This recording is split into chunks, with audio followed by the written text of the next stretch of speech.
Welcome to the Whiskey Congress. Honest, open talk dedicated to speaking the truth to those who are open to hearing it. Black, white, right, left. Most importantly, honest, bold, and fueled by good whiskey. In Whiskey Veritas, we are Whiskey Congress. Join the evolution.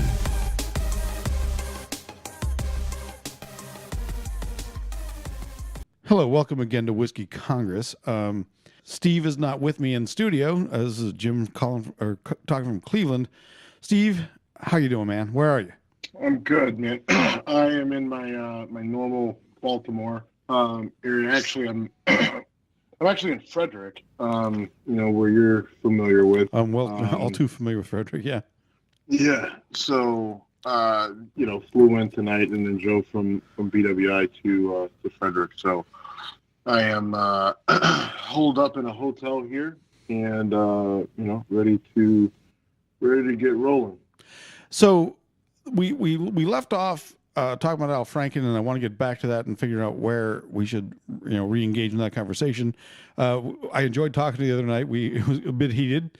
Also ended with football interfering with our conversation, which I have no objection to because it was a fun football Sunday. But being in Baltimore, there's a couple stories out of Baltimore that need to get talked about. Yeah, so I think I kind of right out of the gate. So you have a story about a Baltimore police officer who was shot and killed, and that in and of itself, unfortunately, isn't the thing that stands out. Detective Sean Suter was shot and killed on November 15th. And what's interesting about this story is that the next day he was supposed to be testifying in a corruption trial where there've already been some indictments of other police officers. And so the timing of him being killed, the day before he's supposed to testify, really, kind of raises a red flag. The story itself doesn't quite make a lot of sense. Suter was with his partner. They noticed a guy. They were investigating another homicide, and then he and his partner noticed a guy, acting odd, and so Suter somehow ends up alone with the guy in an alley, and then he ends up shot in the head with his own gun. The partner says he heard gunshots and took cover behind something and doesn't know what happened. And, the story even of itself, like in the Washington Post, the story says that he died with his radio in his hand. But then there are other stories saying that he was rushed to the hospital and, put on life support and they tried to save him and he died at the hospital. So I guess the question is, did he die on the scene with the radio in his hand, or did they rush him to the hospital? Did he die at the hospital? There's some weird questions about that. His partner that he was with that day wasn't his normal partner.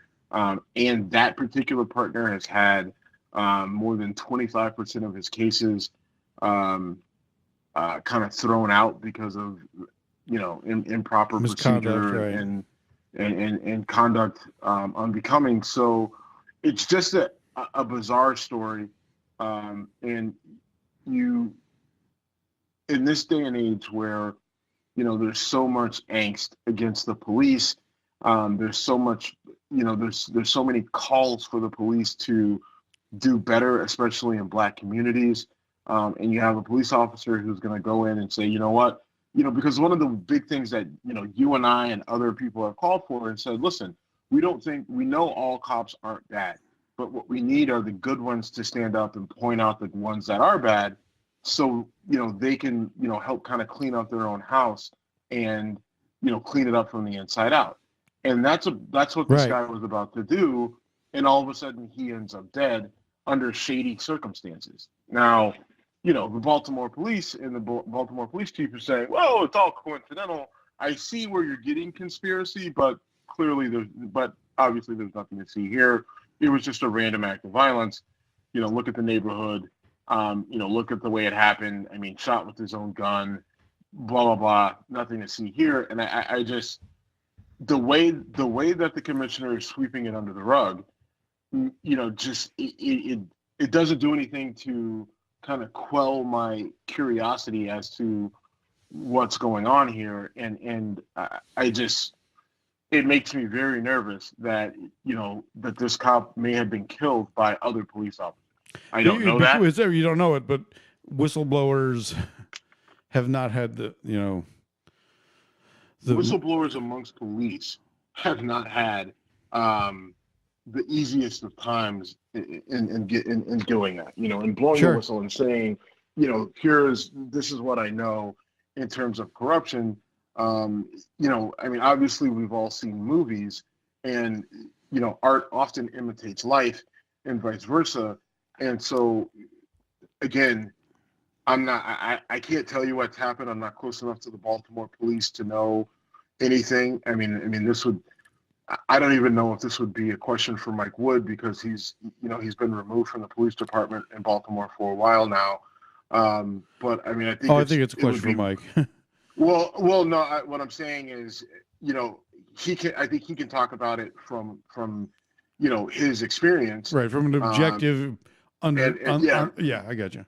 But in terms of specifics as to what could be going on here and maybe Mike worked for some of these people, so maybe he would have a better idea of kind of what the dynamic is. It's definitely worth talking to him about. But I mean, to me, it's just a very scary proposition.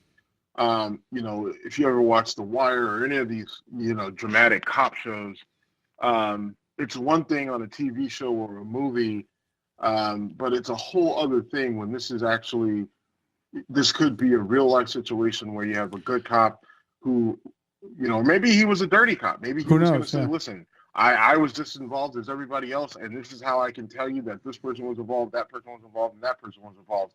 Either way, it's things like that a lot of these, police departments in cities like Baltimore, Cleveland, Chicago, St. Louis, Los Angeles, New York. I mean, Charlotte, name it.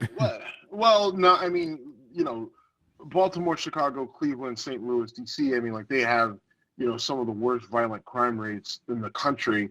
And if you remove Chicago alone, then the crime rates in the country overall are dramatically at their lowest point than they ever have been. And they still are, even with those Chicago numbers. But Chicago is such a crazy outlier with what's going on there that it kind of makes the numbers, it skews the numbers kind of in the wrong direction. And that's how fucked up it is there.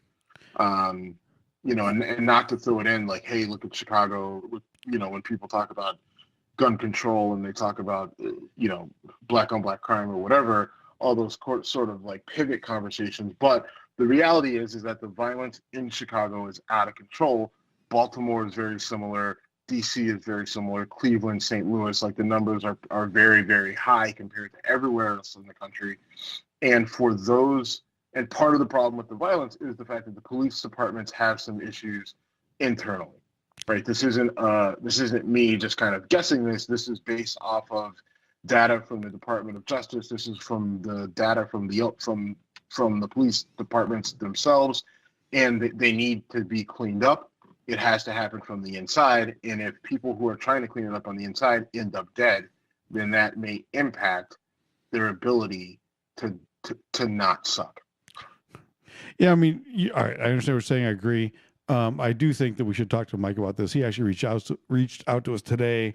His book is out, Crimes and Punishment in the 21st Century. It's available on Amazon. I know I'm doing a commercial. All right, so I'm doing a commercial, but it's worth saying because it's definitely worth it. I mean, I jumped into it on the plane, and I mean, it's a very short ride, short flight from Cleveland to Baltimore, so I wasn't able to get into it too deep. And my issues with sleeping on planes, we talked about it earlier. My jealousy of the fact that you can sleep on a plane and I can't. Yeah, and it's not that I want to, and it's not that the book was boring. It's just that when you get me on a plane and I hear those engines humming, like, it's like being up against your mom's bosom as a baby. It just like instantly puts me out. But leave my mom out of this, you son of a bitch. No, I got through the forward. I got through the first couple chapters of it, and I was very interested and intrigued. Wanted to read more. but nature kind of took its course on me. Earlier, I wasn't saying I didn't want to talk to Mike Wood about it. I just was saying, I think that some of we're going to be limited on perspective just because it will depend on direct contact because he has been out of the force for a while. Yeah, that's all I was saying. Understood. Don't make it seem like I didn't want to talk to him. No, I did not mean to imply that. Steve, I would know we're going to go there because when we left our last conversation, you and I were head to head over the Al Franken issue, and we kind of got shut down based on time because we were. I was after a Buffalo Bills game, and you were headed to a Steelers game, and we were to watch games, and so my alcohol consumption and your desire to see a game kind of shut the door on continuing conversation. But we talked about Al Franken, I think, extensively. There were other issues similar in nature. I mean, John Conyers, sorry. Well, go ahead. Yeah, so John Conyers, he's a representative out of Michigan, and it started kind of with a slow trickle. One of his, staffers said that, I believe he had either exposed himself to her or, touched her inappropriately, something like that. Or I don't know. I mean, a lot of the allegations against him were not even sexual in nature. Wait. I don't even know what he did with her, but what we do know is that he ended up settling the case. And right. That's where it started. It's just like we don't know what she accused him of. She kind of, I think she agreed to a non-disclosure agreement. So we don't know exactly what the facts are, but what we do know is that he settled that case. And so because he settled it, there are a lot of people saying, all right, settlement basically equals guilty. And so they were calling for him to step down, which he was going to fight the good fight, but then multiple other, accusers came out with some pretty egregious stories of him, asking for massages, answering the door nude, touching inappropriately, and so on and so forth. And so, he is gracefully, air quotes around that, stepping down and bowing out and saying, amid these allegations, I'll just step down until we can, get it all sorted out. Which, is the right move. I just think that, agreed. Listen, I think with a lot of these guys where there's smoke, there's fire. I do recognize that we need to be careful, because there are people who will claim to be victims, that are just looking for their spot in the sun, or they're looking to take someone down, or they're looking for money or whatever it might be. And so there is the risk of that. But the reality is, and I think what we're starting to see and what we probably know or have known for a while, is that there is a lot of mistreatment, sexual abuse, sexual harassment, just sexual inappropriateness that women have to deal with.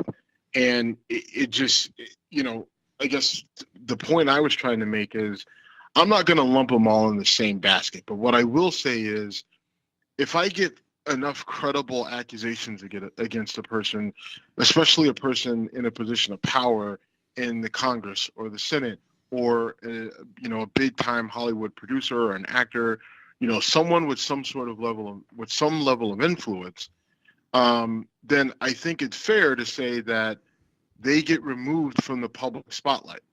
Now, I'm not saying they all need to be criminally prosecuted and sentenced to 15 years in prison and need to be castrated.